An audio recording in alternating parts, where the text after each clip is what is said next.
இயற்பியல் துறை செய்திகளுக்காக நான் பிரிசில்லா. போன், லேப்டாப் ஆகியவற்றிற்கு பாஸ்வேர்ட் வைப்பது மட்டும் போதுமா? இந்தியாவின் மிகப்பெரிய அணுமின் நிலையங்களில் ஒன்றில் நடந்த சமீபத்திய தரவு கசிவு சம்பவம். இந்த கேள்விக்கு பதில் தேட தூண்டியுள்ளது. காரணம், சில நேரங்களில் பாதுகாப்பு குறையும் இடம் நம் கையில் இல்லை, வேறு ஒருவரின் கையில் இருக்கும். தமிழ்நாட்டில் அமைந்திருக்கும் இந்தியாவில் மிகப்பெரிய அணுமின் உற்பத்தி நிலையமான குடங்குளம் அணுமின் நிலையம் தொடர்பான 19,000க்கும் மேற்பட்ட கோப்புகள் டார்க் வெப்பில் கசிந்திருப்பது இப்போது பெரும் பரபரப்பை ஏற்படுத்தியுள்ளது. மொத்தம் 14.3 கிகாபைட்ஸ் அளவிலான இந்த தரவுகளை பதிவேற்றியது. வேர்ல்ட் லீக்ஸ் என்ற ஒரு ரென்சம்வேர் குழு ஜூன் மாத நடப்பகுதியில் இருந்தே இந்த கோப்புகள் டார்க் வெப்பில் இருந்திருந்தாலும் ஒரு மாதத்திற்கும் மேலாக இந்த விவகாரம் யாருக்கும் தெரியாமலேயே இருந்தது. சைபர் செக்யூரிட்டி ஆய்வாளர் ராகேஷ் கிருஷ்ணன் இதை கண்டறிந்த பிறகே ஜூலை 16ஆம் தேதி இந்த செய்தி வெளியுலகுக்கு தெரிய வந்தது. இந்த சம்பவத்தில் கவனிக்க வேண்டிய முக்கிய அம்சம் என்னவென்றால், குடங்குளம் நிலையத்திற்குள் நேரடியாக யாரும் நுழையவில்லை.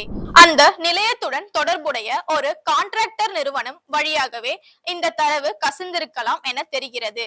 குடங்குளம் நிலையத்தின் யூனிட் 3, யூனிட் 4 கட்டுமான பணிகளுக்கான ஒப்பந்தத்தை 2018ஆம் ஆண்டு பெற்றிருந்த ரிலையன்ஸ் உள்கட்டமைப்பு நிறுவனத்தின் தரவுதான் இதில் அடங்கும். ஆனால் அந்த தரவு அவர்களின் சொந்த சர்வரில் அல்ல, யோட்டா என்ற வேறொரு நிறுவனத்தின் சர்வரில் தான் இருந்தது. ப்ளூ பிரிண்ட், சப்ளையர் விவரங்கள், ஆய்வு அறிக்கைகள் உள்ளிட்ட ஆவணங்கள் இதில் இடம் பெற்றிருந்ததாக தகவல்கள் தெரிவிக்கின்றன. குடங்குளம் நிலையத்தை இயக்கும் nuclear power of corporation of இந்தியாவுக்கு எந்த பாதிப்பும் இல்லை. ரியாக்டர் பாதுகாப்பு அமைப்புகள் பாதுகாப்பாகவே உள்ளன என்பது ஒரு ஆறுதலான தகவல் தான்.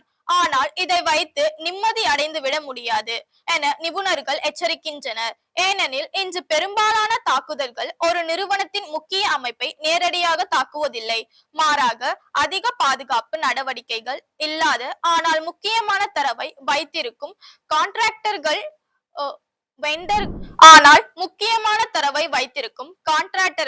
வெண்டர்கள் மூலமாகவே உள்நுழைகின்றன. இதைத்தான் தேர்ட் பார்ட்டி ரிஸ்க் என்று சொல்கிறார்கள். ஒரு நிறுவனம் எவ்வளவுதான் பாதுகாப்பாக இருந்தாலும் அது தரவை பகிர்ந்து கொள்ளும். ஒவ்வொரு வெண்டர், ஒவ்வொரு கிளவுட் ப்ரொவைடர் மூலமும் அந்த பாதுகாப்பு பலவீனமாகிவிட வாய்ப்பு உள்ளது. இது அணுமின் நிலையங்களுக்கு மட்டும் பொருந்தும் விஷயம் அல்ல. மாணவர்களாகிய நாம் தினமும் பயன்படுத்தும் ஆப்ஸ், கல்லூரி போர்ட்டல்ஸ், அசைன்மெண்ட் சேமிக்கும் கிளவுட் ஸ்டோரேஜ், இவை எல்லாமே நம் கண்ணுக்கு தெரியாத ஒரு சங்கிலி சர்வர்களை சார்ந்தே இயங்குகின்றன. நம் சொந்த பாஸ்வேர்டு அந்த சங்கிலியின் ஒரு சிறு இணைப்பு மட்டும். இந்த செய்தி பதிவில் எங்களுடன் தொடர்ந்து பார்த்ததற்கு நன்றி. இது போல பல தகவல்களுக்கு எங்களுடன் இணைந்து இருங்கள். நன்றி. வாழ்க தமிழ், வாழிய பாரதம்.